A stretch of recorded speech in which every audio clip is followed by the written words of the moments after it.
figure it out as we go. So that's why we wanted to have this class, is so that you guys can get a sense for maybe a little bit more about gameplay if you're still really new to the sport, and also so that we can discuss as a group some of those hard to call stats and kind of try to get on the same page. The statistics are really important with lacrosse for a couple reasons. It really helps coaches to know how to coach their teams, know where to put their players, know what kinds of things to work on in practice, but it also allows possible recruiting for college. So really good stats, really consistent stats help us to really show that we're worthwhile. You know, if we have really random stats or no stats, it's going to be really difficult to keep justifying having lacrosse in Indiana, and it's going to be hard for those kids to take it to the next level. So I really appreciate you guys all being here, and for the last minute scheduling difficulty. Of course, after I made the decision, it stopped doing the weather stopped completely and did nothing else for the rest of the day. So, but I'm really glad you guys are all here. I talk really fast, so please stop me if I'm going too fast. If I breeze over something that you want more discussion on, please stop me, because I'm here for you guys. I feel like I learn as much from you guys and this discussion piece than I would if I just sat up here and talked at you. So I really don't want to do that tonight. Are there any questions before we start? Okay, so restrooms, if you need to use a restroom, are out the door to the right and in this hallway here. There's 2 restrooms, so feel free to get up and walk around if you need to. I have some water and some snacks if you guys want. Lisa brought some really yummy looking desserts too. Okay, so we will start. Where did I put my clicker? Did I? Okay. All right. It's not going to work. Okay, so we're going to look at kind of an overview of the game. So for those of you who are familiar, I apologize for the redundancy. Those of you who are new, hopefully it'll maybe explain a little bit more about how it's played. Some of the definitions, the general information, and then we're really going to spend most of our time on the roles and responsibilities that you guys are going to have, because I think that's the most important thing. And then maybe some other pieces of the scorekeeping and other resources for you guys beyond tonight. There you go.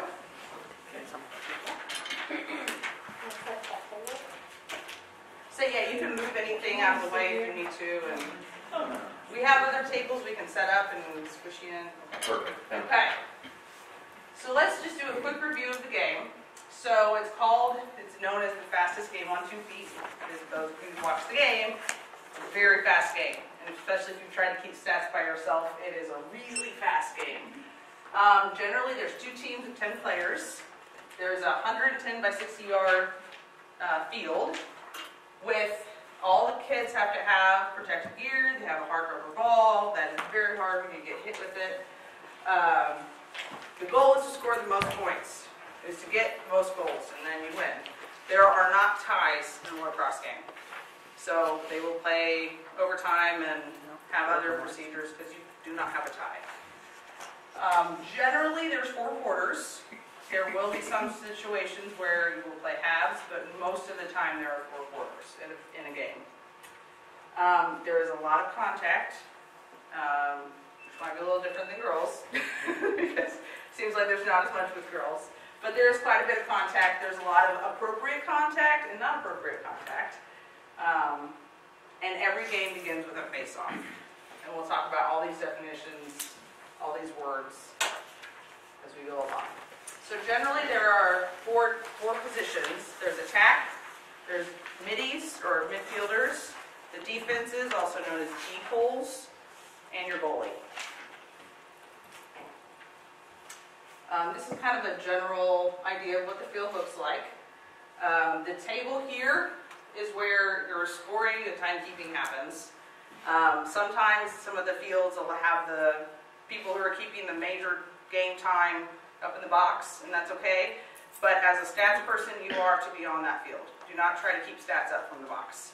That's just very difficult to do, and there's lots of reasons that you do need to be there on that field and on that 50-yard line.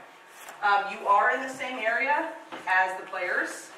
It can be a little tricky when you have players standing in front of your view. So we'll talk a little bit about that, but you will be in the middle of the two teams basically.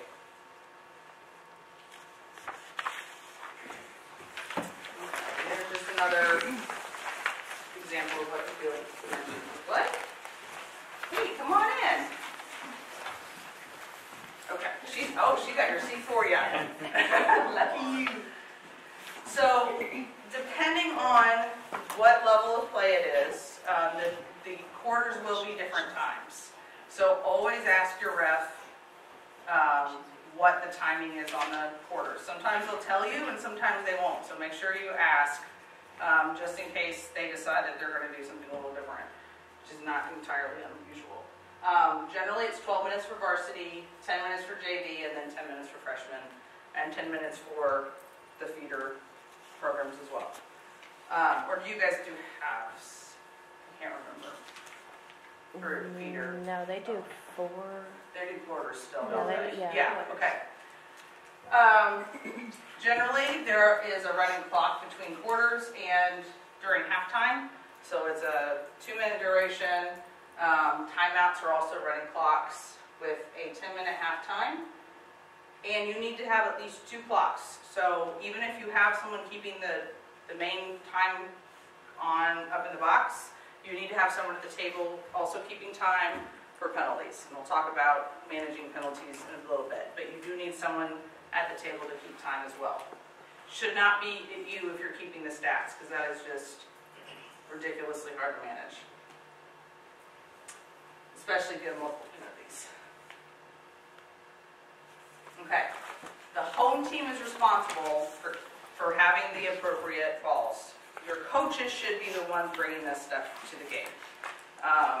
But just for your knowledge, so that you know how it happens. Generally, we need to have 5 balls on each end line, 4 on each of the opposite benches, and 4 at the table. That just helps with the flow of the game. Again, your coaches should have this taken care of before the game starts. Yeah, that's not really relevant. Okay, so let's discuss some key terms. Are there any questions like, that was kind of a quick overview. Okay. Key terms. So a cross is actually what we call a stick. So the official name for it is called a cross. That makes sense why it's called a cross, right? A goal is when a ball goes completely through the plane formed by the rear edges of the goal line, the goal post, and the crossbar of the goal. So it goes past the line, right? A save is considered the goalkeeper actually stopping the ball. If it hits the crossbar, it is not considered a save. If it goes right close to the goal, it is not considered a save. So we'll talk a little bit more about that too. Basically, if the ball, so in addition, if here's the goal and the goalie's way over here, it's not considered a save because it wasn't going to go in anyway. So those are kind of some of the things we'll discuss a little bit deeper as we get along. An assist is one direct pass to a teammate without having to dodge or evade an opponent. Generally, they say like no more than 2 steps after they caught the ball. That's one that's really difficult to gauge and really difficult to keep. But it really is, I pass the ball to you, you basically turn and shoot and score. So then you get that assist. A team goal is scored by someone on the defensive team on their own goal. That's considered a team goal. The time of the goal is the time remaining in the quarter, so it's whatever the time is on the clock. So we'll go through, you've got your sample of how to keep, so that kind of helps you to see. But you do want to put whatever that time is left on the clock as your time. A shot is a shot that is propelled toward the goal, either as a pass, can be a kick, otherwise it can be a knock off your shoulder, however, it can be considered a shot. A shot on goal is something that has been saved. A shot that has either been saved or results in scoring. So saves plus goals equals shot on goal. Does that make sense?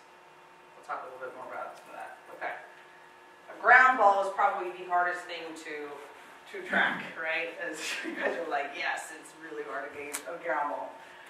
A ground ball has to be, when they're scooping it up, it has to be with other players around. The general rule of thumb is like within 5 yards. So if they're just in open field and they pick it up, that is not a ground ball. It has to be like contested or contestable to be considered a ground ball. It can be an intercepted pass. So what some people refer to as a nugget. You guys might have heard that term before, but where they catch it up in the air, that according to this is considered a ground ball. There's lots of discussion about that, but that is really what is considered. Or even if the goalie catches it, so that where they catch it way out beyond the goal, it's not considered a save, but they could still get credit for a ground ball that way. So goalies can get ground balls. Okay. Any questions on those? And we can always, as we're talking more through, we can always talk more about that. I do have a question. Sure. Shot on goal. Yes. Okay. So according to that definition, it's saves plus goals. Yes. And a saves definition is it's hit by the goalie or blocked by the goalie. Right. So if it is a shot by a player that hits the crossbar, right, that is technically not considered a shot on goal? Correct. Interesting. So it's a little bit of a misnomer, the term shot on goal, because generally we would have considered that a shot on goal. Yeah. But according to the rules, it is not a shot on goal. And sometimes the ref will yell shot, even if so it's... it is a shot. It is a shot, but it is not a shot on goal. Right. And we'll talk about how to keep the differences between those, because the shots are important. A shot is toward the goal, right? And that's where they get credit for a shot when they hit a crossbar, but they don't get a shot on goal credit. We'll talk more about how to analyze. Honestly, the grand scheme of things, it's not a huge deal. I'm sorry. But that's kind of why we want to be here, to have, consistent definitions. Good question. Any other questions asked up to this point? Okay. So ground ball is talked about a lot because it's just something that's so hard to see a lot of times even, or know what's going on. So again, it doesn't have to be on the ground. But you do have to have possession. So if I'm like raking at it and I can't get to it, or I pick it up and immediately lose it, that is not considered a ground ball. You don't have to, they say that you have to make an offensive move, like or no, that's not the term, what is it? You have to do something with it. So pick it up. Yes, thank you. Yeah, so like you have to either put it up and start cradling, or take it and pass it, or, move in some way. So they have to do something with the ball for it to be considered a ground ball. There are lots of situations where you might have 5 ground balls in one 5-second period of play because the kid picks it up, he starts running with it, and another kid knocks it out of his stick, and he picks that one up, and he tries to pass it, and then someone, so there's sometimes a lot of bobbling, especially in the younger kids. I was like, yes, it is insane, right? Younger kids are going to have a lot more ground balls potentially, also a lot more raking and kicking and other things going on too. So if your player picks it up and takes off with, gets the first ground ball right and yes, is moving with it, yes, and the defensive player knocks it out of the stick, but doesn't get possession of it, but your team member picks it up again, that's another ground ball? yes. Really? So that it's not but it says change of possession. To me, if the defensive yes, player...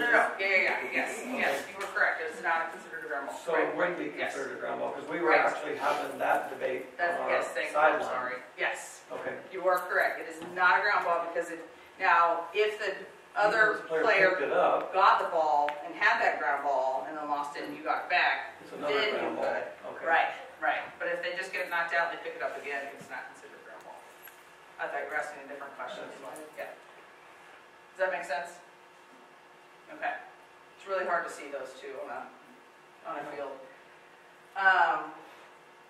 So if we have a bobble save or even like a rebound, like it bounces off the bar and then they catch it or whatever, that's not considered a ground ball. It's if they, catch it in the air and it's not in the goal area, or if they, pick it up behind the goal and there's a contestation, then it can be a ground ball. Okay. Does that all make sense? Makes sense in theory, right? You're like, yeah, sure. Until they start playing. Wait, what?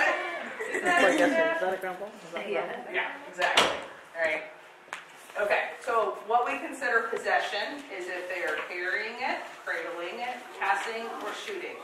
If they are clamping down on it, which is where they put it, the net over the ball and, or like guarding it basically.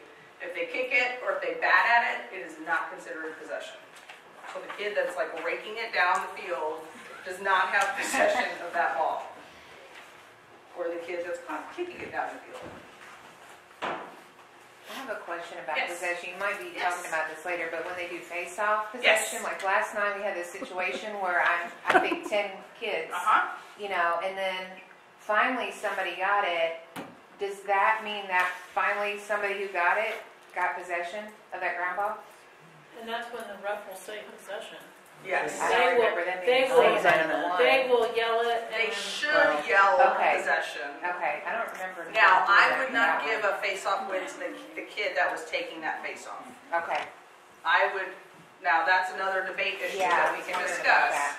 that. Because to me, That was so far it's lost. so far removed Yeah, that's that right. you can't really give that Okay. kid credit for that I think face-off. that's what we were talking about. Was face-off. Does that Yeah. kind of make sense? Mhm. Okay, so in those cases, I just don't count anybody as a face-off win. Hey, yeah, come on in. But those are those kind of tricky, and those happen way more than, the face-off, I think, is trying to figure out ground ball is probably two of the hardest things Yeah. to figure out. Dang it, doesn't the ref, they should yell it, but don't they also, they start like this, that Yeah. they're gonna have a big sign that's, Okay. because Yeah. if we go over totally change, the people can come out from Right. the box and everything, Yeah. so Yeah. it's pretty obvious. And a lot of times if there's a lot of like contesting and like, or if there's like an illegal movement where they blow the whistle and the face-off doesn't happen, Right. then you would get that face-off win to the kid that wins it. Gotcha. Because the other kid Yeah. messed up. Yeah. But usually the ref, if they're really good refs, will Tell you. signal to you and kind of Okay. give you an idea of what's going on. Not always, and sometimes it's hard to hear them, but Mhm. most of the time they try to give you those signals. Okay. And we'll go through some of the ref signals as pretty as like the pictures or like trying to show on a 2D picture is hard. Okay, so here's some exceptions to ground balls, right? Let's say player A stick checked. You guys all know what stick check means. And I'm not trying to like talk, I just want to make sure I'm at the level you guys are actually at. Some of them are saying no. Okay, so someone explain a stick check. Those that were like, yeah, I know what that is. Does anyone know what a stick check is? Okay, Lisa, go for it. When someone's holding that, someone call a poke check or whatever, someone's hit their stick. Right. Just hit the stick. Yeah, they hit the stick and generally when the ball comes out. Yeah, a lot dislodges the Yeah. ball. So, Some of them call poke check. yeah, Poke yeah. check. But anytime they hit the stick of the other player and the ball comes out of their pocket. That would be considered a stick check. So let's say that player A stick checked, so the ball comes out, they fight over the ball, and player A gets that possession. So this is exactly the situation you were just talking about. They drop the ball, it's not contested, and regains possession, there's no ground ball. Okay.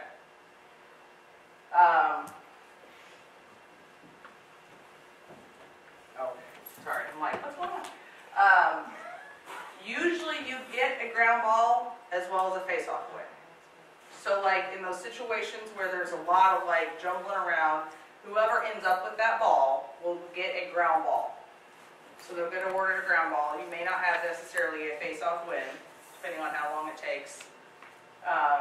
But you can get a ground ball. And they should get a ground ball and a face-off win if they, win the ground ball and run with it. That's a question I have at Kept Boys, but do you keep face-offs per player? Because I don't see a spot for that. I was Yes. just wondering, unless I missed it. Oh, never mind, down there. Yes. I'm with you. I think because they're using their not that many different players that are. Yes, generally not. Sometimes in the younger ages, they'll have multiple kids trying it out. Oh, okay. Yep. Okay, I got you. Yep. We just asked a question. Yeah, we're gonna talk about this because that's kind of daunting until you look at it. Okay, but the big thing is a ground ball always means there's a possession. So that's a really big thing to remember. We've already talked about the nuggets and the interceptions. Okay, so we talked about a goal a little bit. So we have a shot here, right in the middle, but the goalie stops it and doesn't control it, and it goes behind the goalie on the goal line. The goal.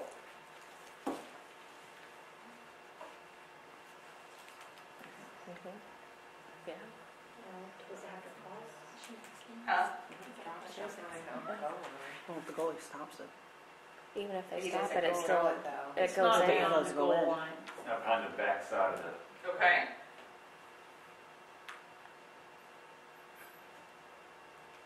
Oh, the ball So you're drops saying behind the goal goalie in the goal drops line. it?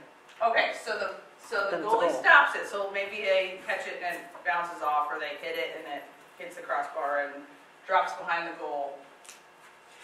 Drops behind the goalie on the goal line. Then it's a On goal. the goal line. It's a goal. If it's behind the goal line, if it breaks the plane. Is that a top view? Is that looking down on the goal? So, yes. Yes. Yeah. Well, it has to pass that line. Okay.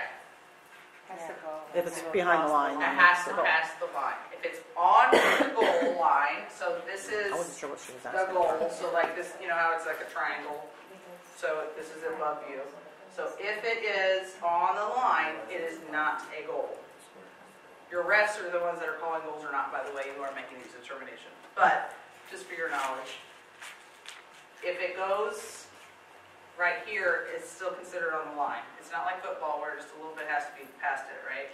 It has to truly be all the way past the line.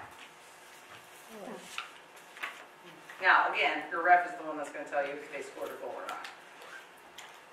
Just like hockey, just by the way. if you're a Right, hockey yeah, player. you've got to do what your ref says, but, just in case, just because you guys want to be smarter about lacrosse, it is very specific. Now, there are lots of contests, there's a lot of people that complain because they think a goal should have been a goal, and the ref makes a determination, and that's the end of it. We don't have replays. Okay. So again, shots on goal are always either a save or a goal. The ref should be signaling that they have cleared. They should be keeping count, because they should be going like this, and they should, I think it's a, Or is that something different? that's a little different, yeah. But a lot of times they will, and I say that a lot of times, but it's not always perfect.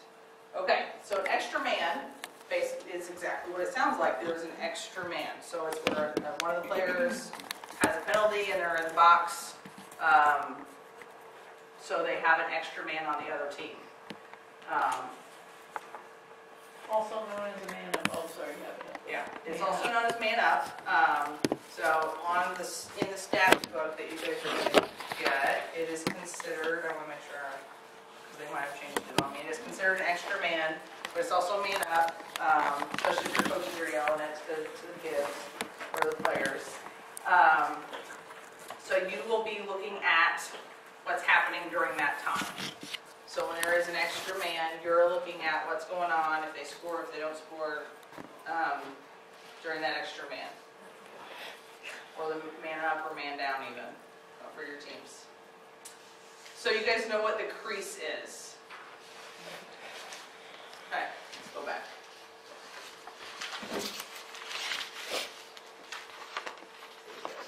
Okay. So we have our end line, and we have the circle around the goal. And it's really hard when they do lacrosse on a football field because you have so many different lines that you're like, what color am I looking at? But it's the circle around the goal line, just right around that goal. It's called the crease. Players, offensive, well, yeah, you're not allowed to go inside that crease. That's like the goalie area. So when we have a crease violation, there you go, is when the offensive player steps into that crease. So if that happens, the ref will stop play and the player will go to the other team. Ball will get to the other team. Is there a new crease rule?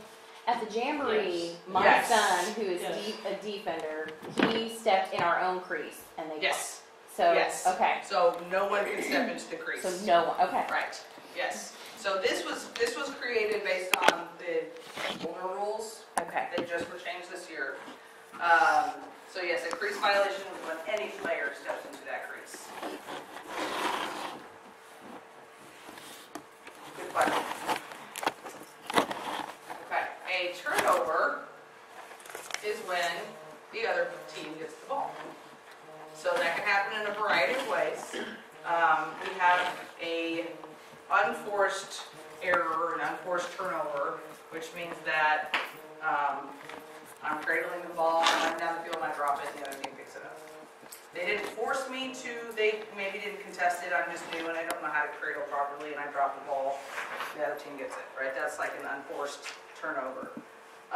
If I'm cradling and they hit my stick, they stick check me, hit my stick, and I drop the ball and they take it and go, that's considered a cause turnover. Or if I'm running and I'm cradling and I pass it and the ball goes out of bounds, the other team gets the ball, that's another turnover. So there's a couple different ways you can have a turnover, but it's just the ball goes to the other team. Also, if like there's a penalty or a push, like a loose ball push, you'll hear from refs. That's a turnover, but there's not like an out of bounds or a penalty necessarily.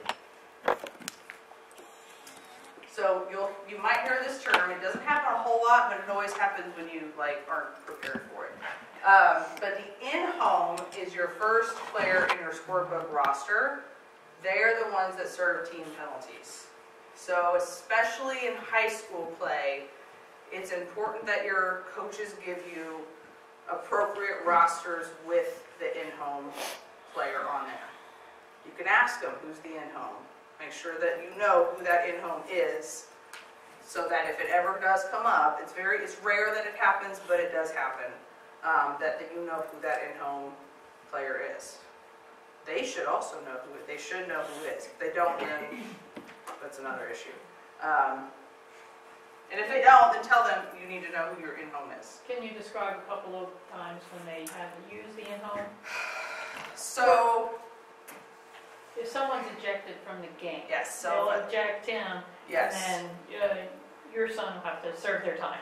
Right. Something like that. If a The coach- in-home person does, yeah. If a coach gets a penalty, Yeah. which again is very rare, but it happens. If the coach gets a penalty, the player will serve that penalty. If the player gets ejected, someone's got to serve that penalty. Is it too many people on the field? Is that an in-home? I don't think so. Don't think so. I don't think that's called for that. I think they just give them the ball back. Yeah, I'm seeing. I don't remember. I'm gonna have to look that one up. I will look into that, but I don't think so. I think it's really just if the player who got the penalty penalty can't serve their own penalty, then the in-home serves it. So a coach obviously can't serve the penalty, so that in-home will. It is, I think I've seen like 3 times that that's happened. So it's pretty rare. So the extra man means that extra man offense or defense. So it's that when there's an extra person, basically means the other team doesn't have somebody. They have their man down. That's basically what that means. You might hear all even too when that extra man time is up. The ref might say all even. Okay. So a takeaway, where we call this a cause turnover. So on your stats sheet, it's considered a cause turnover or a CTO. That is where your defensive person takes it away from the offensive person, gains possession, and does something with it. I just keep turning off. So that is considered a cause turnover. The defense person is causing that turnover, and they get that credit because a lot of times there's not a lot of stats for the defense. So that's one way to show that that defensive person is good, right? They're doing the job. And then an interception or a nugget. There's a lot of different things that they're called, where they catch it in the air. Does that all make sense? Ish. Okay. I'm glad you guys are asking questions. Please keep asking. And remind me, I'm going to give you guys my email address after this.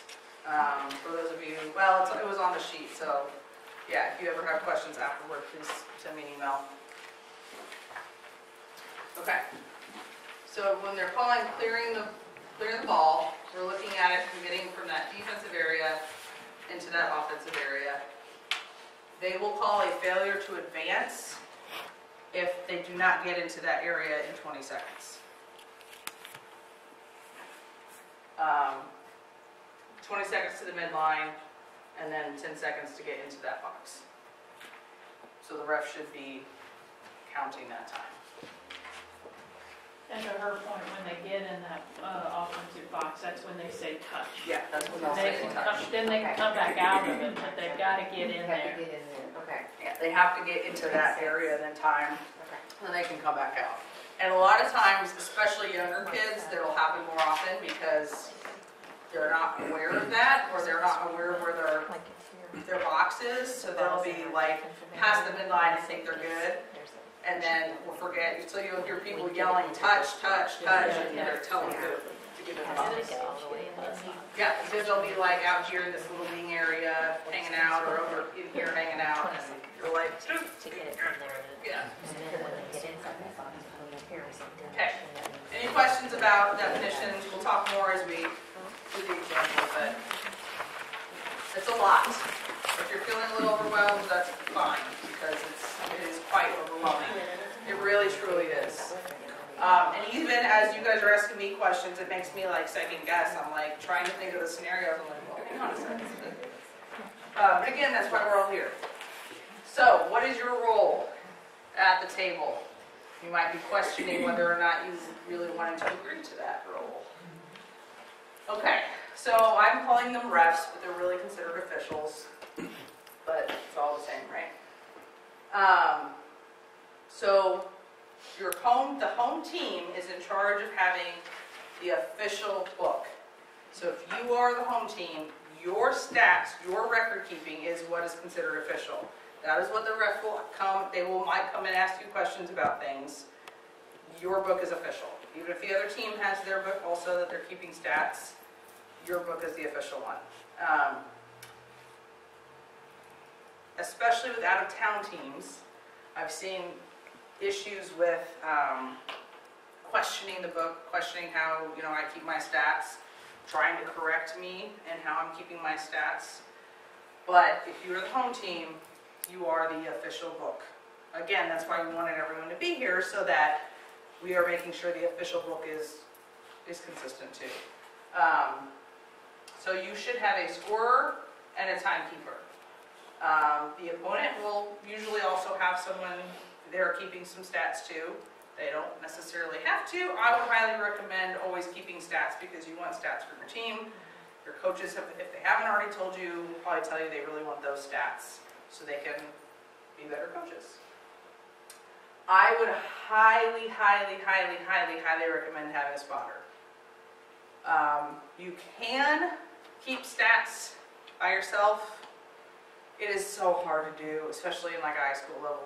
Oh my God, it is one of the most stressful times of my life was when I was trying to keep stats like by myself. It was awful. But your spotter basically stands behind you and tells you what's going on. Gives you the numbers of the players. Because I look up, I see a ground ball, I'm looking down to write my ground ball, and 3 things have just happened that I missed. So that spotter is super important. And they don't necessarily have to like, you know, they're not necessarily like the stats keepers, but if you just tell them like, you can say, okay, who got that ground ball? Or hey, was that assist? Tell me who the numbers. A lot of times they just tell you who the kids are that are doing stuff that's going on. And then you usually will have 2 referees for JV and 3 for varsity. You are really kind of considered an official while you're at that table. May not always feel that way, but you are, because you have a lot of the timing and the penalty information that the refs might need to refer to, or the coaches might need to refer to. I have a question about Yeah. that. Okay, Yes. so you're the home team, you're keeping the stats. Yes. Do you keep stats, ground balls for both teams and shots? Because The only thing you have to keep is penalties and timeouts. And, For the other and team? goals. Right, Okay. for the other team. okay, I like to try to keep for both teams right, because my coaches like to see what the other teams are doing too. okay. In theory, you could, you could keep your own team stats. If you have the other team there keeping stats, you can just take a picture of their stats, look at the end. Yeah. But as the home team, you are responsible for keeping penalties for both teams, goals for both teams, timeouts for both teams.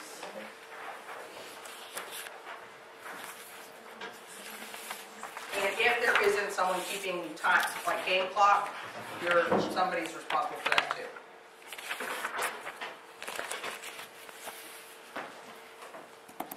Okay, is that help?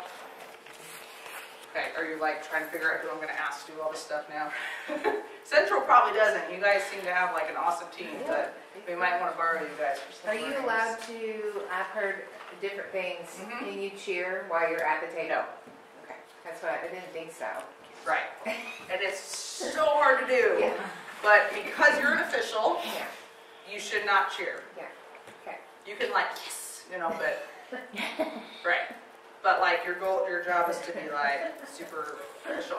You also really shouldn't have more than these 3 people, unless you want 2 spotters. But sitting at the table, you should have really no more than 2 people. And sometimes your penalty timekeeper doesn't need to be really sitting at the table either. Partly because it gets really crowded and you're trying to keep stats and you know the book's kind of big. And it's very distracting. I had one of my first games I ever kept stats for when I was still trying to figure out what I was doing. There were 6 people from one team sitting at the table. Not joking. They were lined out outside the table. It was basically like the mom's club for that team. And one person was like keeping stats or whatever. And it was so distracting because the other moms didn't have anything to do, so they were cheering for their kids, right? So all I could hear is them cheering and thinking, you are so distracting to me and I can't even tell what's going on anyway and I don't know what I'm doing. It was awful. So if that happens and you are the home team, you tell them to go away.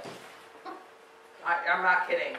Tell them to go away. If you have an issue, talk to the ref and say, this is distracting, they don't have a duty here, can you ask them to leave? And they will tell them to leave, because they should not be there.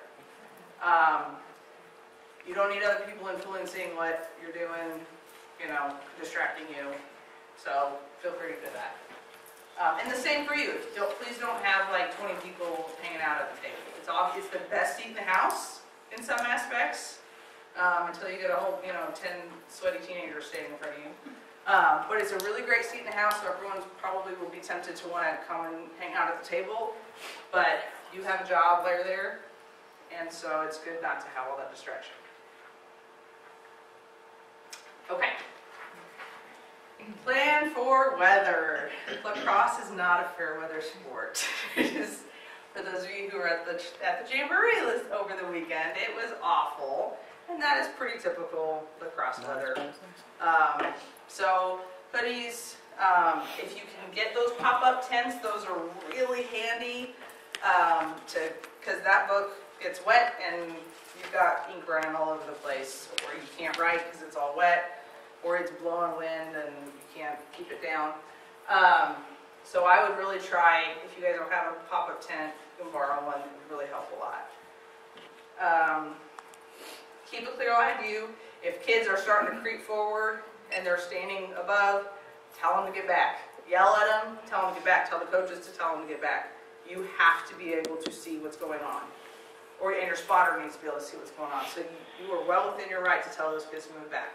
They have like a line box of where they should be. You know, kids, teenagers don't pay attention to that. So tell them to move back, tell them to get out of the way, especially a kid that's serving a penalty. The penalty area is right in front of your table. They should be on a knee. They shouldn't be sitting. Well, I mean, they can sit, but they should not be standing. They should not be standing in their team area. Really, the coach shouldn't be talking to them. I generally don't police that. Really, the coach should, they're in that box, right? They're serving the penalty. So tell them to take a knee or sit until they're ready to go back in. So that's the keep neutral. You can cheer under your breath, cheer excitedly in your head, but you really shouldn't be openly cheering. It's okay to make mistakes. No one's going to know if you made a mistake. So do your best. There's a lot of stuff you're keeping track of. So just the fact that you're here tonight shows that you have a dedication to wanting to do this right. So you guys will all be fine. Just get your spotter. This is super helpful. Any questions about that? Okay, so as a home team, you're required to have a scorebook, have some kind of timing device. Phones are nice until you get a phone call that interrupts in the middle of trying to keep your time. Maybe have 2 timers available. Stopwatches are okay, but they're also kind of hard to navigate sometimes. The home team should have a horn, unless you have the game clock being held in the box, and then you'll use that as that'll be the horn. But if you're just at the table and you don't have someone keeping that time, you need a horn to indicate the end of the play. A lot of times you have to bring your own table. Hope that's not a huge surprise. Sometimes the coaches will have this stuff for you guys, so check with your coaches, see what they're going to bring versus what you're going to bring. Ask if they expect you to keep the book or if they want the book at the end of every game. That may be different too. Some coaches will handle things differently, so just communicate with your coach, figure out what they want from you, who's going to bring what, as far as the book and the timers and the marking, all the pens and all the stuff that you might need, the horns and that kind of thing. They might be thinking you're going to bring it, you might be thinking they're going to bring it, so just have a conversation. Have you guys all had that conversation? No? Okay. It'd be good. If you don't have, do you guys all know, do you guys all have communication with your coaches? Is anyone not that needs some assistance? Communicate? Okay. It's okay. I don't even know if I have spotters for me when I'm keeping stats. So, I've asked 3 times, and I'm engaged to one of the coaches, and I still don't know what I'm doing. So, you're not the only ones. The home team is responsible for getting the refs. That's the coaches. That's not your responsibility.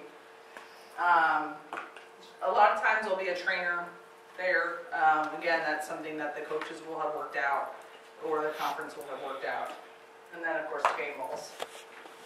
I looked into getting a rule book. You can purchase copies of them. I was informed that the coaches should have a rule book. If your coaches don't have a rule book, I recommend somebody needs to have one. 3 officials all will have a rule book.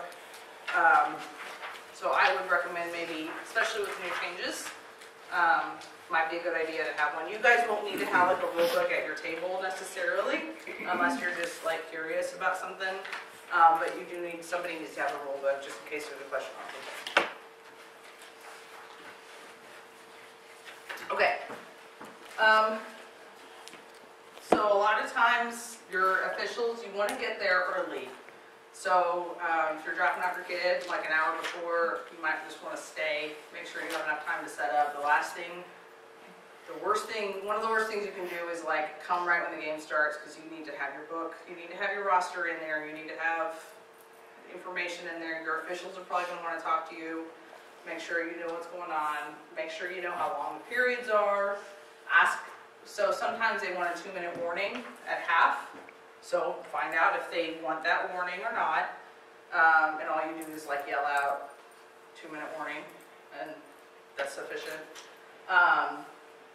And then, so sometimes a horn can be double tooted at the dead ball to get their opinion, or to get their attention.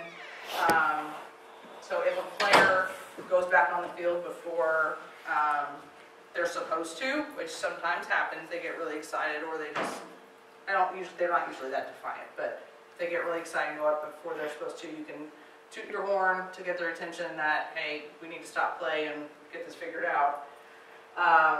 Or a kid that shouldn't be in the game at all that's on the field, you can do that as well. So if a player who's in the game leaves the field and doesn't come back, it's a little weird, so you can indicate stoppage that way.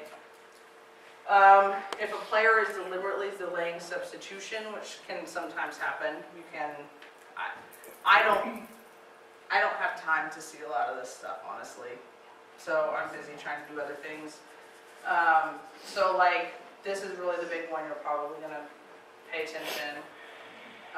This, usually the player exchanging his stick,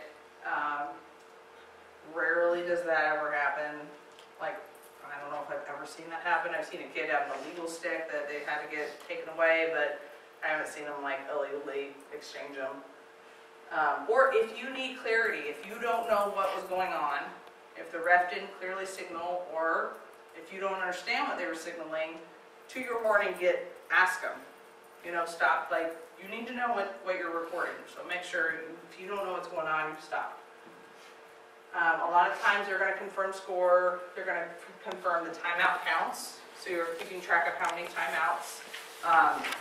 If the team is taking more timeouts than what they're allowed, you would also notify that ref, let the official know, hey, they took too many timeouts. The refs usually try and keep track of it, but just in case they don't, you want to make sure they know. A lot of coaches want you to tell them how many timeouts they have left too, so they might ask 50 times during the game, how many timeouts do I have left? So you can tell them that. Okay, any questions about any of that? Yeah. You have a question? Yeah, I was just gonna say, is it 2 per half? You get 2 per half. Yeah. Yeah. Yes, 2 per half. Yeah, I'm like, see, yes, you can't, I should have said you can't ask me questions, because then I wouldn't have to second guess myself. Yes, they get 2 per half. And there's a place on there to keep of when they had them. Yeah, don't expect the coaches or the refs to know how many timeouts teams have taken. They won't have a clue.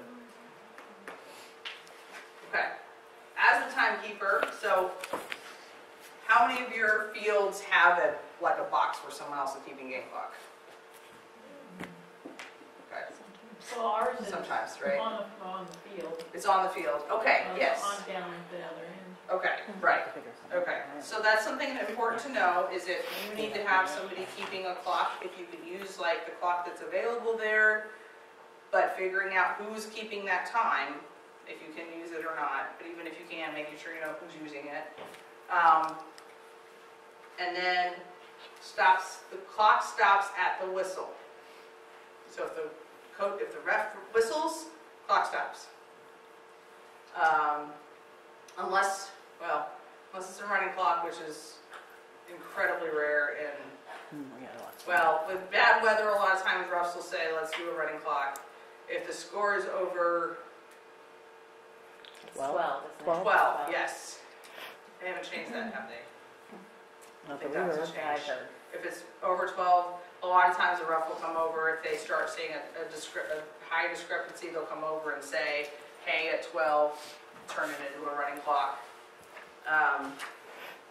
Coaches probably also remind you of that if they're on the winning side of that. Which, just for clarity, means Yes. it doesn't stop for anything. Right. Yes. It the clock doesn't does stop not for a stop. timeout. It No, it doesn't did stop last for night. anything. They Yeah. stopped it for timeout last night. During a Around running clock. clock. Mm-hmm. That's interesting. Not supposed to. I'm pretty sure they did. Right. Yeah, they did. A running clock means That's what It we does we not were stop. surprised that Doesn't it stop stopped. for injury, doesn't stop for anything, as a matter of doesn't fact. even stop for a goal. No, in Yeah. a tournament, you can have, they have a 2-minute timeout remaining, you're in a running clock tournament, and they'll call it with 1 minute 57 seconds left, knowing they can win the game. Mm-hmm. Nothing stops it. The ref can stop it. If the ref tells you to stop the clock, stop the It was a clock. big penalty. Yeah. By the way, last night. The Running ref clock. can stop it. Yeah, but the ref- Ordinarily, running clock means it stops for nothing. Right. Okay. And by the way, on that, you said, just point out, it stops on the official's whistle, and it also It starts on the starts official's on whistle. the whistle. Yes. So you don't have to, you don't have to watch the ball, you don't have to. Right. It's anything. not Just about the listen, ball. It's just- about that whistle. Yep. Even if someone tries to tell you differently, it's on the whistle. Most coaches won't do that, but some might. Okay. So it's at least 20 minutes. I like to give it at least 30 minutes, especially if I don't have my roster already filled out. I'm a little like OCD with how I write things. I have examples of my books if you guys want to look at them. Make sure your clocks are working. If you have like a timer or something, make sure it's working, because if it doesn't work, then you're out of luck.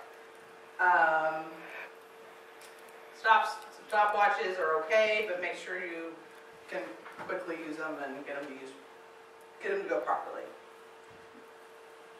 Okay. So officials will tell you if they want a 2-minute warning or what they need. A lot of times they want a 10-second countdown. If they have a game clock, that might be okay, but ask them if they want the countdown. Just depends on the referee and what they prefer. And on the grand scheme, it probably doesn't matter either way. I mean, it's better to go ahead and do the countdown if you can't get in touch with that ref before the game. Go ahead and give them a 2-minute warning in the countdown. It helps. It helps the teams and the coaches too to notify them. When there's 4 minutes left in halftime, then you want to notify them too, because sometimes the clock doesn't run or they're busy talking or whatever, so it's good to give them a 4-minute warning. And then you are responsible for the horn. Even if you do have a big game clock, I would still have a horn, just so that if there is an issue, you need to stop it, you can do that. You guys know what I mean when I say horn. Not a whistle. Do not use a whistle. Use like an air horn. It's really annoying. I hate those things. Make sure it works too.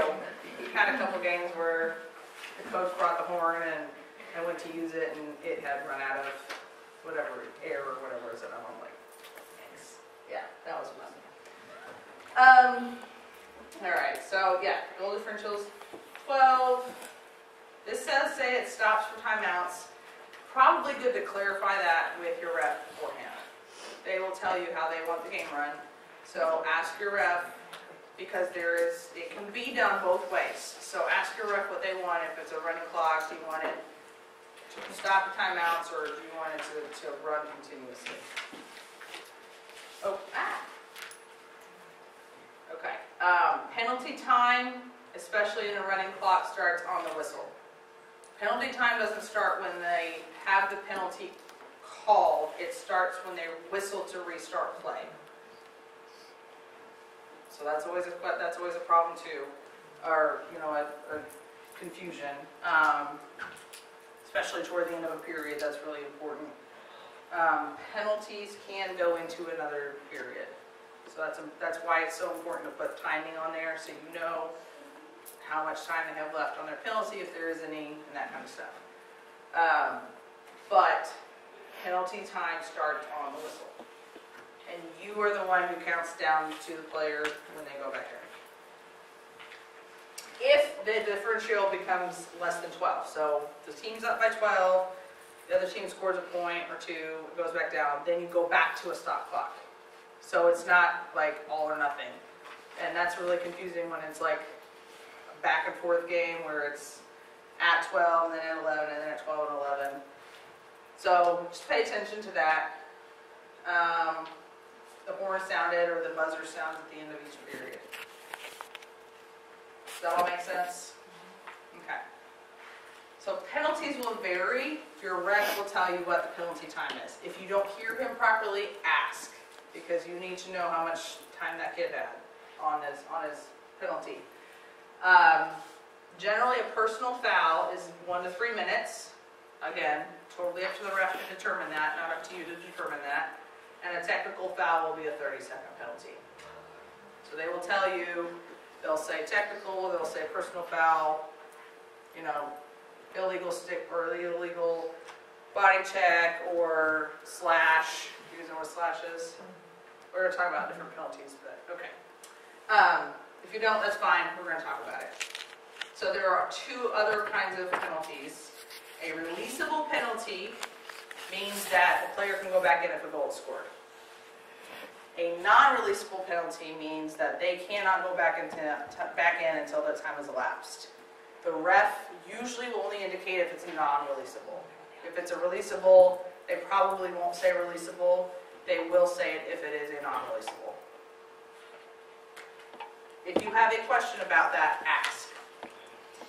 Always ask if you have a question. Megan, you're going to Yes. cover what the ref does when Yes. they do. Okay. Yes. And then make certain releasable when the goal is scored by the other team. Yes. If your own team scores, Right. you don't get out. Yes. Sorry. Yes. Thank you. It is by the opposing team scores, then they can go back in. So we talked about their special little box. Make sure they're not obstructing your view. Tell them to get down. And may or may not listen, especially if you have multiple kids in that box at once. It can get kind of crazy. So make sure you're telling them. You know, you guys are parents. Most if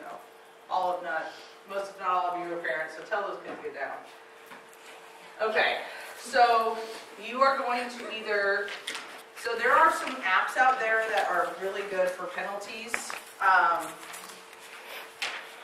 Using your stopwatch on your phone is maybe not the greatest, because if you have multiple penalties, you need to be able to keep track of both of them at once.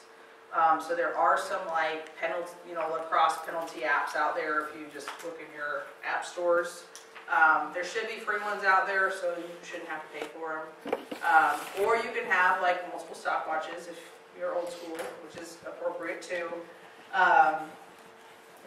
But have an ability to have more than one timer going for those penalties, because that happens more often than what you think. Need 4. Again, it stops and starts with your whistle, and then you want to give them usually a 10-second countdown for when they can go back in. They'll start inching toward the field and want to get back in there as quickly as possible. Make sure if you have multiples out that you tell which one is to go back in, so they don't think they can both go back in. You would think that they would know, but especially if you have one that has a 3-minute penalty and one that has a 30-second penalty, that's can kind of get a little confusing. Where do you suggest the penalty timekeeper stays, so they're not in the way and they're not, Behind. and the kids can hear? Standing behind me or standing at the side of the table. Okay. Sometimes it's the kids don't hear them. and Yes, you have to be loud. absolutely. You have Yep, to- you do have to be loud, and especially giving them that countdown helps them to get ready, because they want to get back in there, obviously, as quickly as possible. And they're focused on the game. They're probably not even listening to you, so you have to sometimes yell to get them back in there. Good question. But yeah, I would probably have them stand behind you or next to you or somewhere in that area. And it can be your spotter if your spotter is good at multitasking. I had one where they were supposed to be my spotter in the penalty, and they just lost track of the penalty because they were watching the game. And I was like, it was, but most of the time people can kind of keep track of both. Okay, so a 30-second penalty. So this is a little confusing. If you don't have, so like if you don't have a separate timer to keep track of penalties, which I highly recommend doing if you can, then you will do it based on the game clock. So you'll have to subtract the time from that game clock, which is a little bit more confusing than if you just had a stopwatch or something. So this is how to calculate those if you don't have that ability. So I would just say get a stopwatch or use an app or a timer on your phone. Any questions on timing? For the penalties, do they have to keep their helmet on? I don't know that they will, or I'm just wondering. I thought that was a rule. Yeah, I I wonder. think they do, because they're not technically out of the game. Okay. I thought so, but I just want to make sure. I don't know how enforced that is. I've seen them also, like, the coach will come over and give them a pep talk or whatever. I don't know if you can really enforce that either. They really shouldn't be doing that. But I wouldn't be one to jack across a coach. And sometimes they'll give them water, which, Yeah. I mean, I don't know. It's probably fine, but yeah. But they should be keeping their helmet on. Yeah. And some of that's safety too. Really, all the players need to have their helmets on. Those balls hurt. Has any of you guys ever been hit with a lacrosse ball that's been like passed or like shot? Oh my, that hurt. It hurts. Those are not little tennis balls. Okay, so keeping score. So big things that you want to make sure you're doing is make sure you have the correct roster from your coach. You also want to put your opponent's roster in there because you're keeping track of their penalties. So at least put numbers, if you don't have names, at least get numbers of the kids on the team so that you can keep track of penalties because you are keeping track of their number because they can only get a certain amount. Share your roster. I don't know why people are so weird about sharing rosters. Like, it's not confidential, secret information. Just let them have your roster. I don't understand that. If they don't, if there's not a scorer for the other team, then ask the coach, the other team's coach, for the roster. Make sure it's enough ahead of time so they're not like scrambling, not listening to you. But if nothing else, you can write numbers down based on the kids that are in. Make sure you know who the in-home player is for both teams. Write the officials' names. I'm always terrible about doing that. I always forget to ask. But that's important too, in case there ever is like an issue with anything. You can look back and see who the officials were for that game. I don't think I've ever had an issue with an official, but you never know. I mean, you just never know. So it's good to have those officials' names in there.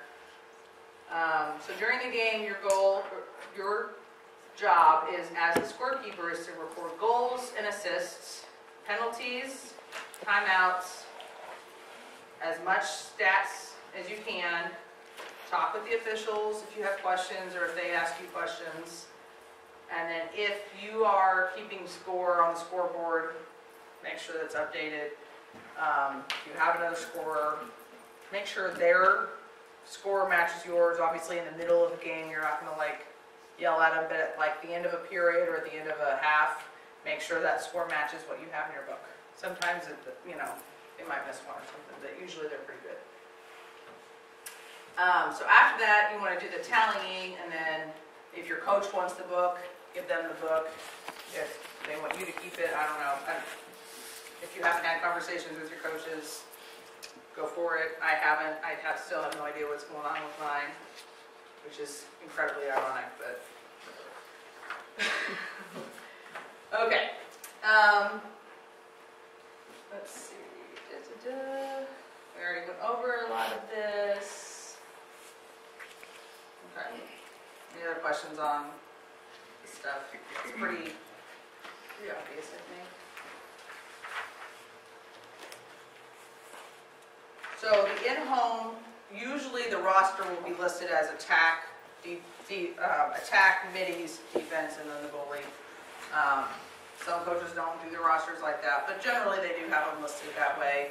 You know, first, second, third string attack, first, second, third string middies. Your in-home player is an attack, and it is the first player. Coaches know this, but in case they don't, it's the first player on that roster. So if the coach hands you a roster and it's just a list of names, sometimes they'll be in like alphabetical order. Ask the coach, is this player the in-home? Who's, make sure you ask who that in-home is. Usually they want it to be their third string attack, because why would you want your very best player to have to serve a penalty, theoretically? That's not up to you to tell them what to do, but it does need to be an attack player, and it's the first player on the roster.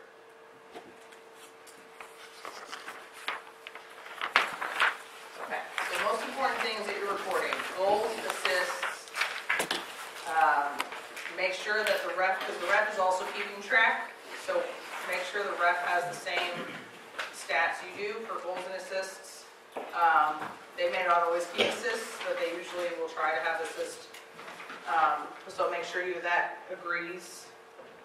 Make sure you have the timeouts. If the other team's taking too many timeouts, then make sure to tell that referee. In your sample for the penalties, it shows you want to put how long the penalty is, the player who's getting the penalty, what the infraction is, so if it's a slash, if it's unsportsmanlike, and then you'll see in parentheses it says in R, that means non-releasable. So you can just put that in parentheses or note it somehow, and then this shows the time it started. So this is the time on the clock when the penalty started. Does that all make sense? Same as when you record a goal, you record the time on the clock when that goal is scored. If a player has more than 5 minutes in a game of penalties, the ref needs to know because they have to be ejected. It does happen.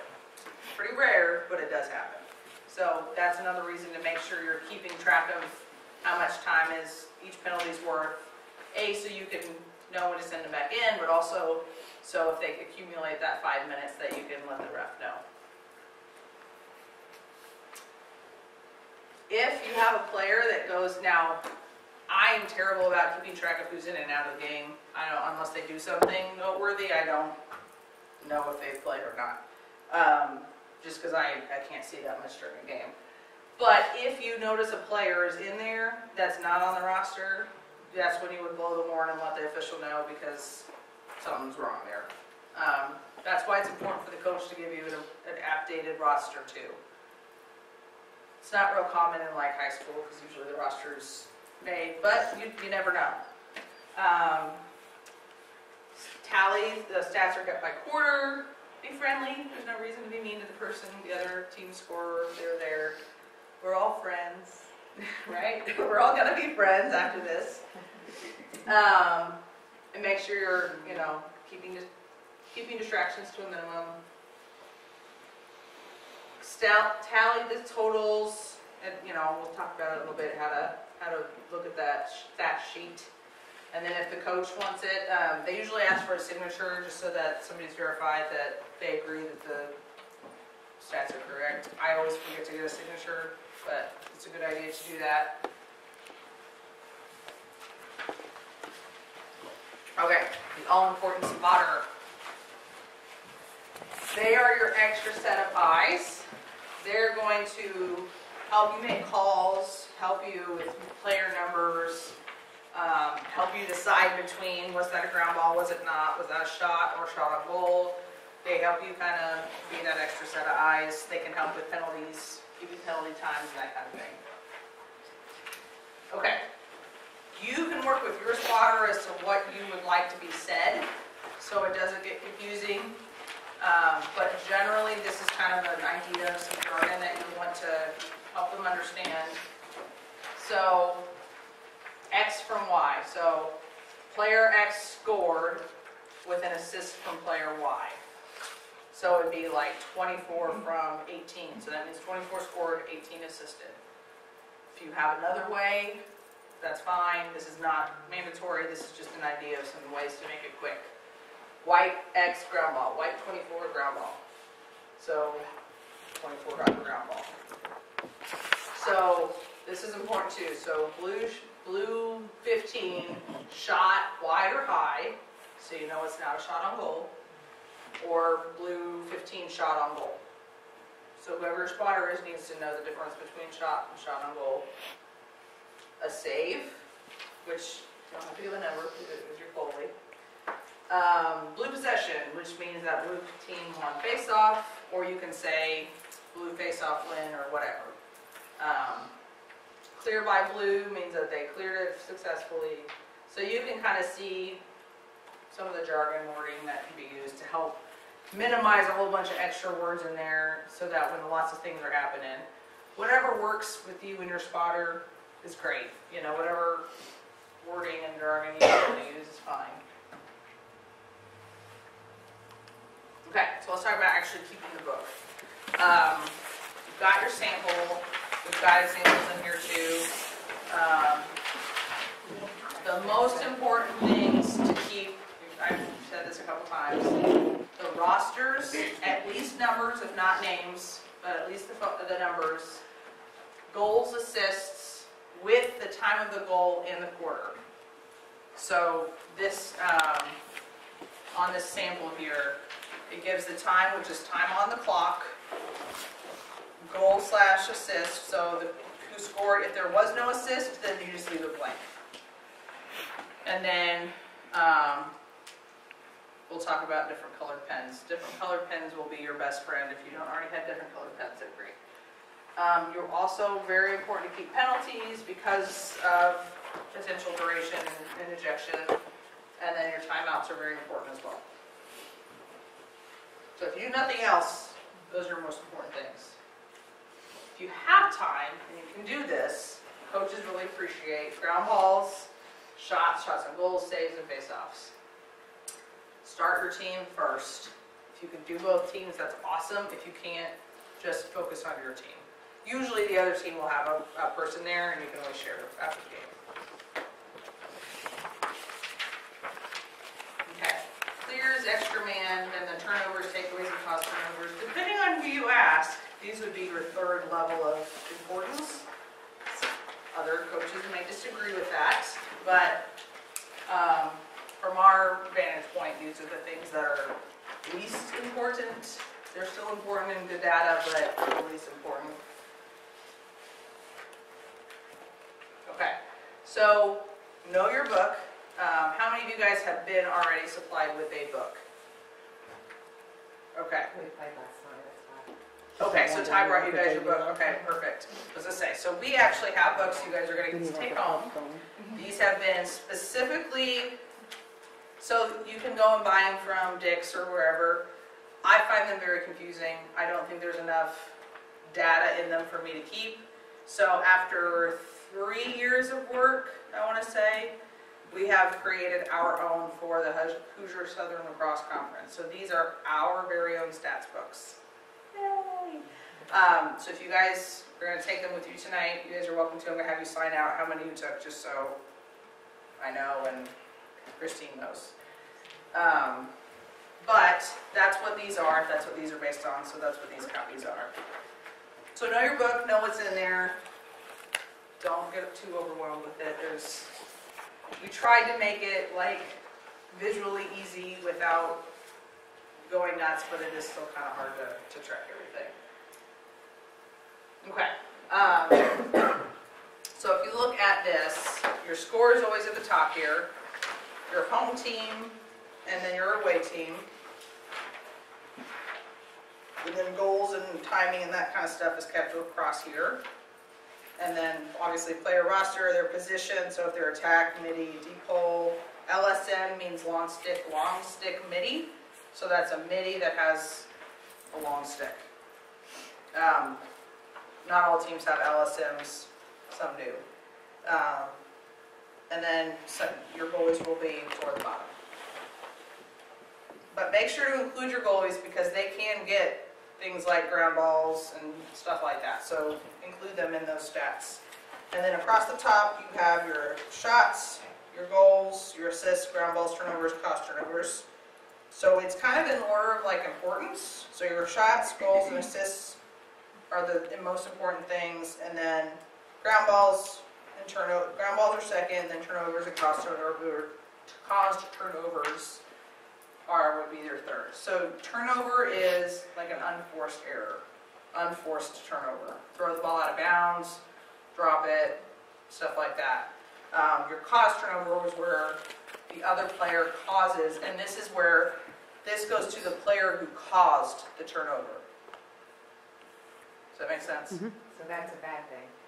A caused turnover is a good thing. A Okay. turnover is a bad thing. Gotcha. Right, so a turnover means I lost the ball. A caused turnover means I got the ball from the other player. Okay. Defense wants you to keep caused turnovers Gotcha. because that's like their only stats. I mean, they don't really get anything else. So that's why we added the books you buy from the store will not have that. I don't know why, because I think it's an important stat, but that's why we added that in there. Then over to the far side, you have your quarterly stats that you can tally either at the end of each quarter or at the end of the game. And then you have on the bottom is where your penalties are. So here's your penalty area. Again, how much time the penalty is worth, the number of the player, what the infraction is, and then what the time is on the clock. Then you have your face-off wins and loses, your clears. So a failed means that they got that failure to advance, they didn't get the clear. And then an extra man, either they score during that extra man time. So they are up a man and they score, they get a point for that. Or if they get scored on while the other team is an extra man, is what that failed means.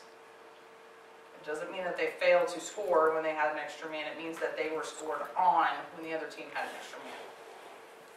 Does that make sense? Can we say that again? I'm sorry. So the failed extra man means that they were scored on when the other team had the extra man.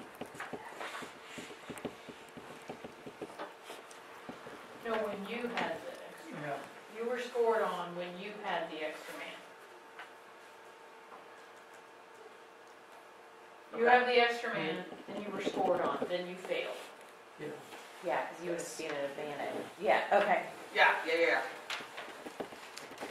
Yeah, we just discussed that, didn't we? And I still heard it wrong. That was like last week. See, that's why we're here. That's why we're here. Okay. If you have an extra man and you are scored on, You failed. you failed. You fail life. Right, that's like extra bad, right? If you have an extra man, you still get scored on, that's really bad. Okay. Some coaches don't really care about this, some are like, really, this is so. If you're confused about the extra man thing, just don't do it. Like, you're like, I don't want to do it, I'm just not going to do it. Yeah. I have to say, I don't know if it's this rule, but this few years ago, I do tournaments, not this. Yeah, those are But- totally, that's why I'm like, go back. I mean, the way I've done it is it really needs two people, and I've always had somebody who's more familiar with the game. It takes two people.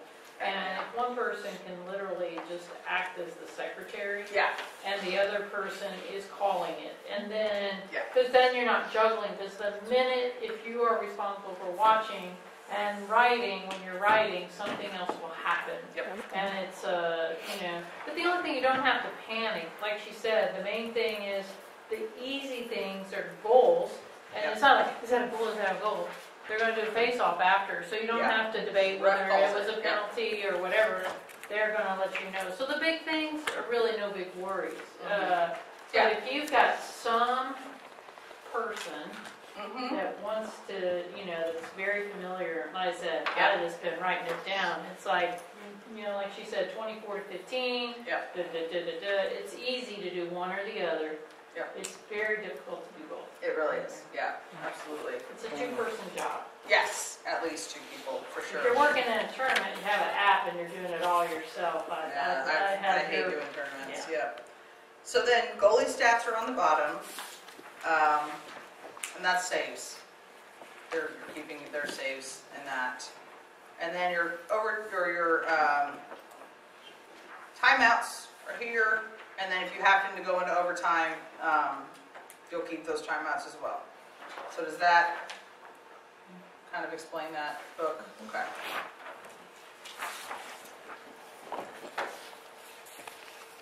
Okay, so this is my favorite part. I highly recommend multiple colors of pens. This is my lacrosse book, my lacrosse bag, and I get made fun of for it, but it's awesome. The only thing I'm missing, so one color per quarter. Don't use like red and then orange because those are too close. But you can use like red and then like orange at the end. But anyway, use different colors, contrasting if possible, and then the fine points, these Sharpie pens, I am in no way endorsing, I'm not paid by Sharpie. Sharpie pens are incredible. Not the Sharpie markers, but they actually make Sharpie pens. I don't know if you guys have experienced Sharpie pens before. They write really fine and they're really easy to see. There's lots of different things you can use. I'm not telling you have to go buy Sharpie pens. Those pens are nice, the like clicky ones where you can click them. Sometimes the marks are a little thicker. Yeah. So you have to be a We little like those careful. because they're erasable too. Yes, the other thing I always have in my bag is a whiteout tape. Not the liquid, the tape. There's a different brand than Sharpie at Yeah. Target. I can't think of what, it's some with an X in it. Ooh, But okay. it's a pen with the ultra fine point like that, Yes. colored, and they are erasable. They're Oh, friction. cool. They're Yeah, friction. There you go. That's what these That's are. what There they you are. go. Friction. Perfect. Yeah. Yeah, there's all kinds of stuff. But big points are fine tip, like easy glide, so that you don't have to like dig into the paper to get it to make a mark, and either erasable or get the correction tape. If you make a mark and you're trying to scribble it out, the rest or the coach is going to say, "Is that a mark? Is it not a mark? What's going on?" It's too confusing. And not all Correction in the tape's cold great. weather. The other thing I would recommend that I didn't put back in here after last season, binder clips. When it's windy, and 90% of the time during lacrosse season, it is windy, especially if you play up at north. It's like a wind tunnel. These will help keep your papers from flying everywhere, and you can just put them on the ends, and it helps so much. Obviously, that's not required, but from years of experience, I can tell you binder clips are very important. It's a miracle. Huh? It's a miracle. Okay.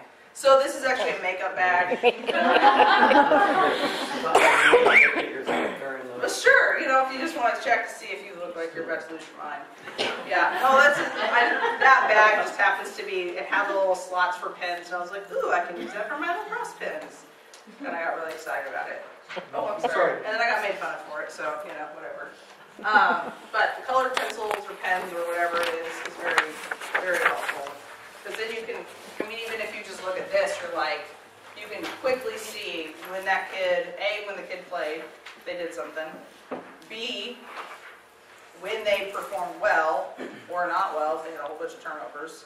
But it just helps the coaches to quickly get a glance of what happened. Okay, so we talked about all this stuff. Roster, there's lots of redundancy in this. We talked about that.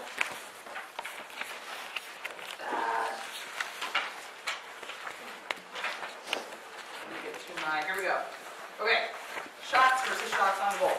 So as you'll notice on your sheet, there's only a spot for shots, right? There's no SOG spot, but you can keep it because there's 2 boxes under shots.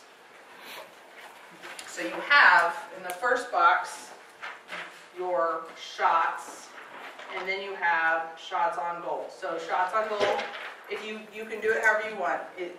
It's easiest to see the difference if you do shots on goal as a vertical line versus horizontal. Doesn't matter, but it's just easier to visualize it that way. This person writes in the different quadrants of the box. Cool if you do that. I do it all in one line since I'm using different colors. It doesn't really matter. It's whatever works for you. And then you'll total shots and shots on goal. Does that make sense? Okay.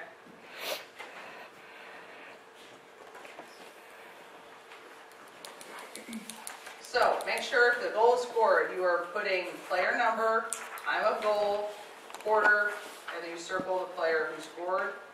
You don't need to do that because that's the one you're writing to the left. I guess you can do that. So that, does the player get a shot on goal and a goal?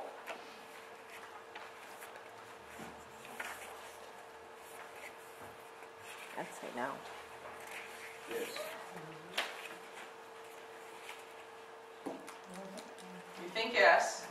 You're saying if they get a goal, is it a shot on goal? And a Right, goal? so if they score a goal, in your record keeping, are you recording a shot on goal and a goal, or are you doing just a goal? Shot on goal results in a score or just a goal.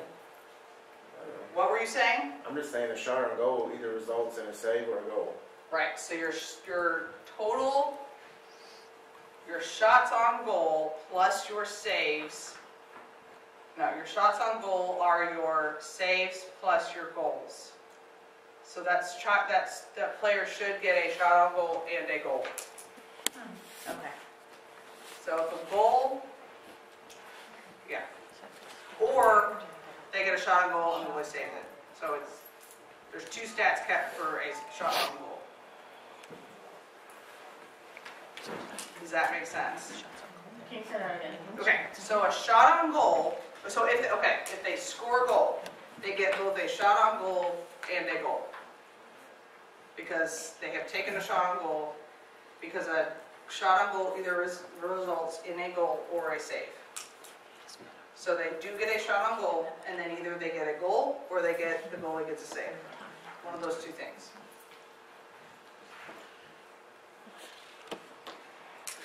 Does that make sense? Okay.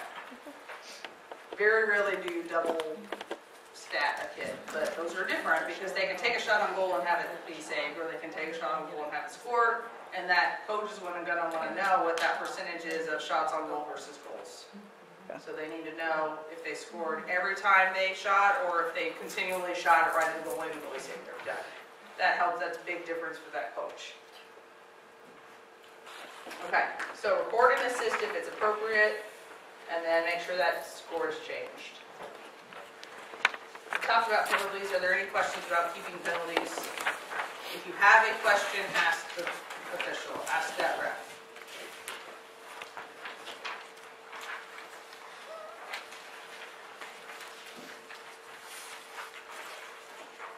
Like on the unreleasable penalties, they will, like I said, if they don't say anything, it's releasable. Yeah. And 90% of them are releasable. The unreleasable ones, they're gonna come over and they're gonna make eye contact with you, get in your face, Make sure and then they're gonna go like this, unreleasable. They should, yeah. Yeah. Seems like they like to do that. Yeah, I mean, they really enjoy they're it. very like, this is a big deal. Yes. And I've never had it where they want to make it a big deal.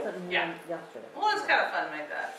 But, yeah, they will. They're pretty fired up by that time, right? Yeah, it's a pretty big infraction for it to be non-releasable. It's a pretty big deal.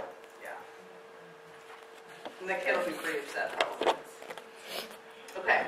So this is really small, and I hope it's not too small on your book, on your handout. Okay. So a slash is contact with a helmet. You usually can hear a slash. I don't know how refs miss them because it's a pretty distinct sound when that metal stick hits a metal helmet. Pretty distinct.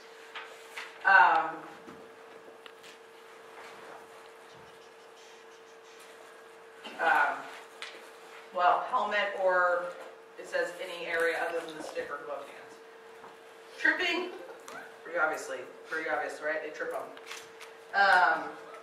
Cross check is when the player uses the handle to make contact with his opponent. He can't, just like hockey, he can't take a stick and go like this to his opponent.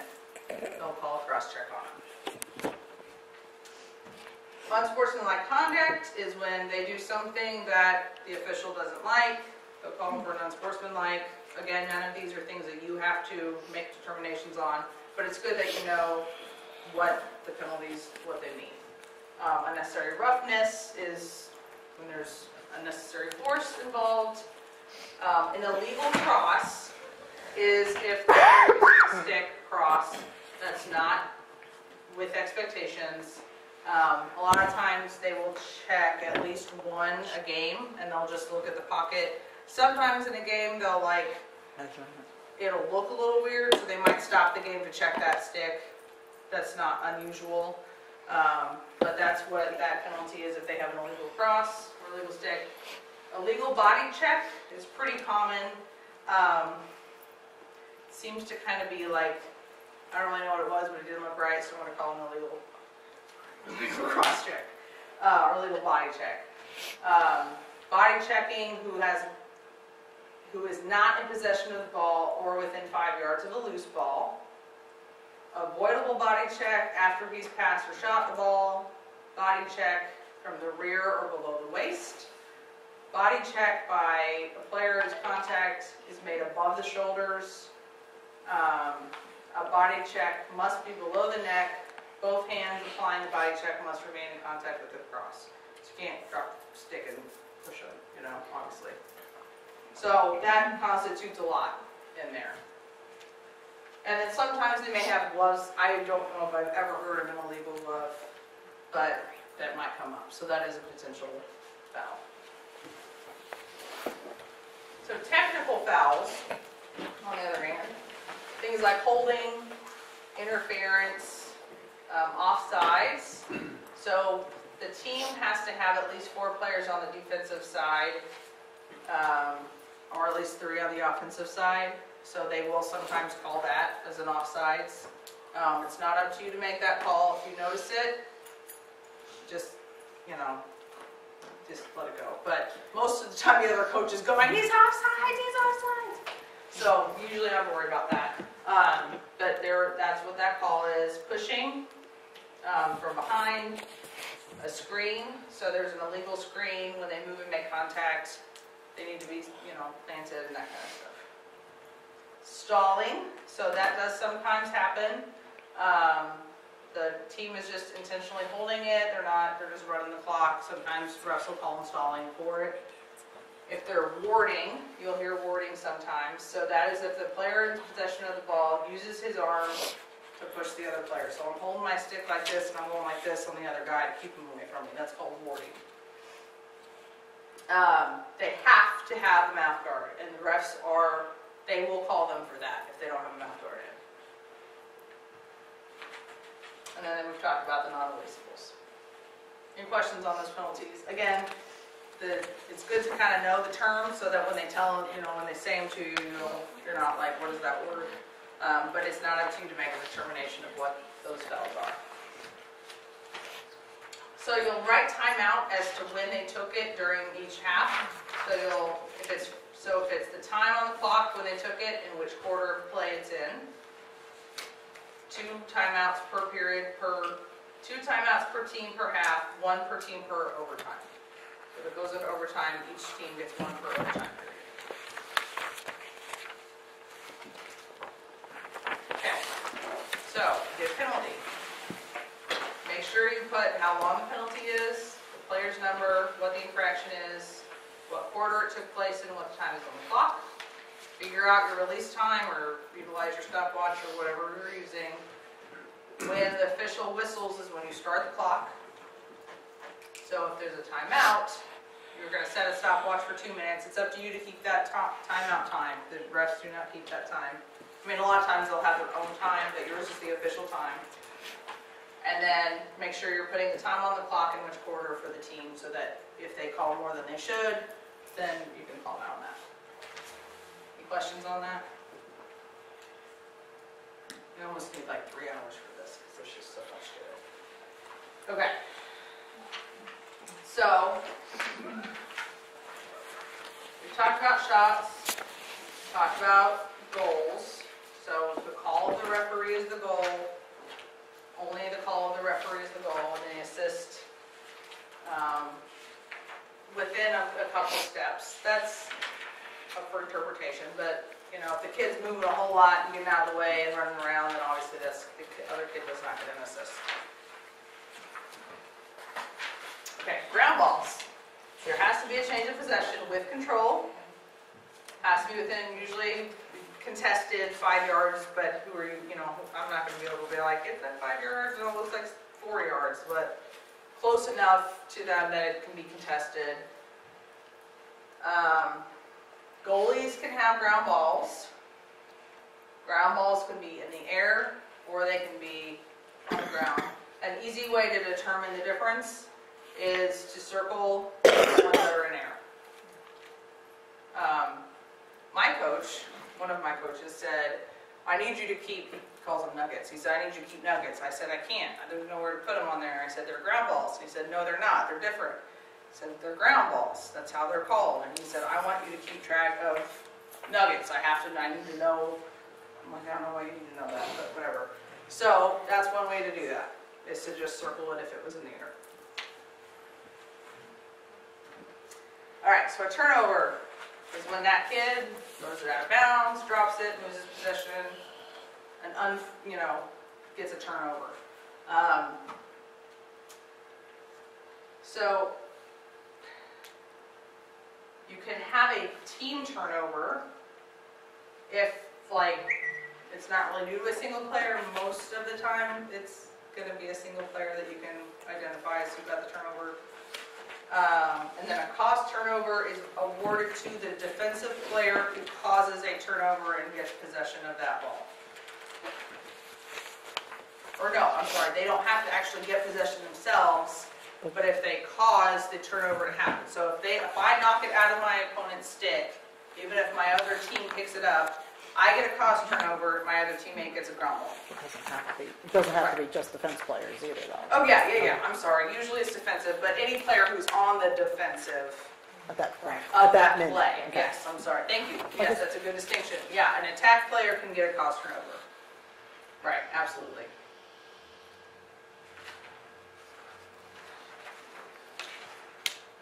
Does that make sense? Okay. So turnovers are bad, caused turnovers are good. Saves. If the goalie gets a save, you make a mark. And you total it all up. So that is only if a goal would be scored if he wasn't there. That is a save. And he is the one, or she, sorry, I keep using he or she is the one that is causing that save. So crossbar is not a goalie save. Okay, make sure we understand that. Face-offs. So you're winning face-offs, you're losing face-offs, and then how many wins, how many losses, and you can calculate the percentages. This is pretty advanced. If you don't get to this, this is totally okay if you don't get that. A lot of coaches do want to know how their players are doing with face-offs so they can get a different kid in there to do the face-off. A lot of times you'll have 1 or 2 players doing a face-off. Some teams only have 1 face-off guy. But write the number of the kid of the player who is doing that face-off.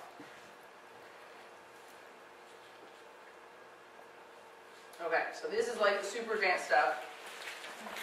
So your clears, if they get it into that box, if they don't get it into that box. We've already talked about these. They're extra mans. If they score when you have an EMO, when your opponent,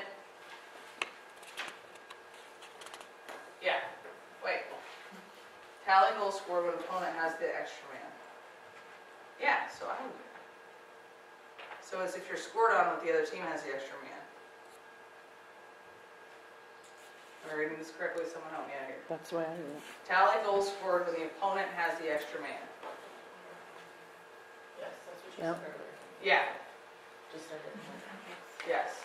And then I second guessed myself and changed it. Yeah. Okay, so an extra man, a failed extra man is you are scored on when the other team has the extra man. So you're down. Right, so when you're down and you get scored on, you have failed your defensive extra man. You failed at defending the extra man. That might help clarify. You're like, I don't get it. Okay. If extra man scored means I scored when I had the extra man. A failed means I failed to stop the other team from scoring when they had an extra man.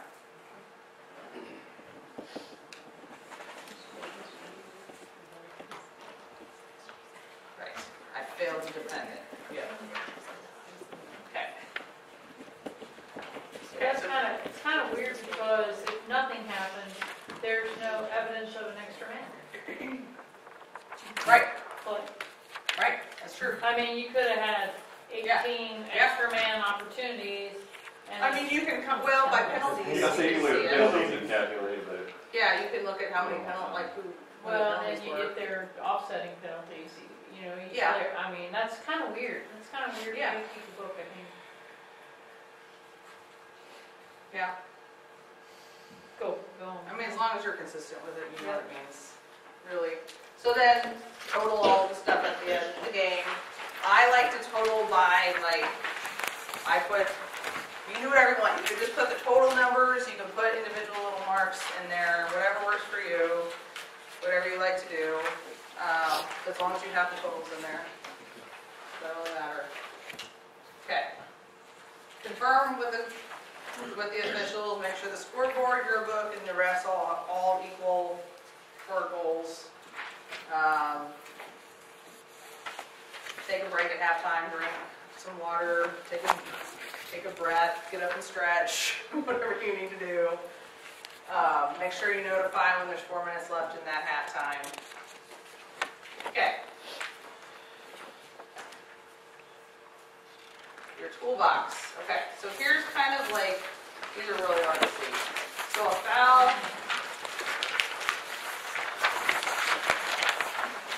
This kind of shows what the ref is going to do for a personal foul.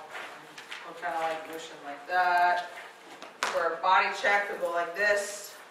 For a legal body check, they should also be saying these words too. So if they don't do that and you're like, I don't know, you're like flapping at me, I don't know what that means. A cross check, usually they'll do this. You'll very rarely ever see this, but they'll just say, you know, illegal. You'll watch them like looking at it and testing it, and they'll say something about it. Illegal equipment, again, they don't really, they'll say they don't have, you know, illegal equipment on the mouth guard in or on the cup or whatever it is. A slash, so slash in the mouth. Tripping, you know, they'll make different motions. Sportsmanlike conduct is that. Unnecessary roughness. Ejection. Yeah, great. We don't know what that ejection. We don't know what that looks like. They're more than happy to do that if they're upset enough to eject somebody, especially a coach. A technical foul, they'll make a T for a technical foul. So they'll like make a noise or a motion like this toward the crease. If there's a crease violation, usually they'll do something like this. Holding, same as we all seen before. A legal screen, they'll kind of go like this. Pushing, that pushing motion. A legal procedure, they'll go like this. That's usually for a face-off. Conduct foul. So, like if the coach is not in the right spot, they're, you know, coach is arguing, anything that's overly aggressive that they're conduct. Interference, this, the hand pressed into the chest. Offsides, is this. Delay of game, stalling, that's that call. Warding, don't make what I would, you know, they're flappy. Withholding their ball from play, so like if the kid is sitting on a ball, warm it up, it does happen. Yes, it I mean, does. how would you, like, it's like, you're not gonna have it if I can't have it. So, or if they play it down and just kind of stand there and like, you know, don't let anyone, they're not doing anything with it, they might call that on them and make them stop doing that. Goal is this, they love doing that. No goal, so if everyone's like, it's a goal, and they will very dramatically make it a goal sign. Timeout, so the coach will call timeout. So possession, they'll usually throw their arm up and yell possession. An offensive stalling warning, so if they're gonna like warn of stalling, then they usually yell this stuff too. Sometimes you can't hear them. A failure to advance, they'll like, tap their head. Loose ball, like a loose ball push usually is kind of what's going on. Play on, like if you think something's like if someone's screaming because they think something, they're like, no, just play on. They'll just throw their hand up so they can keep playing. Okay. Here's some other resources. There's a really poor picture of how it can look. So here's other ways you can get involved. So if your kids are playing now and that's why you got roped into keeping stats, that's great. But when your kids leave, you can still help this sport of lacrosse grow in Southern Indiana. So this is lots of other information about all that. So this PowerPoint was actually created by a woman named Jennifer Fogel. We've kind of adapted it a little bit. We're constantly kind of adapting and updating things. So you're welcome to share this. We have extra copies, so you're welcome to take them. Just make sure, if you do it like with a group of people, give credit where credit's due, that she was the one that created this. Okay. Done beforehand. Okay. So a couple of things. What questions do you guys have? Yes. I have a question. Like last year in the feeder leagues, we had a lot of problems with the refs not calling it possession. Yes. And so starting the clocks, because we were told that you can't start the clocks until they call possession. Yes. So what do you do? If it's pretty clear that the ref is not knowing or not remembering to call possession, if there's a really clear possession, Start it. go ahead and they're getting better at making sure the officials have good training and know what's expected.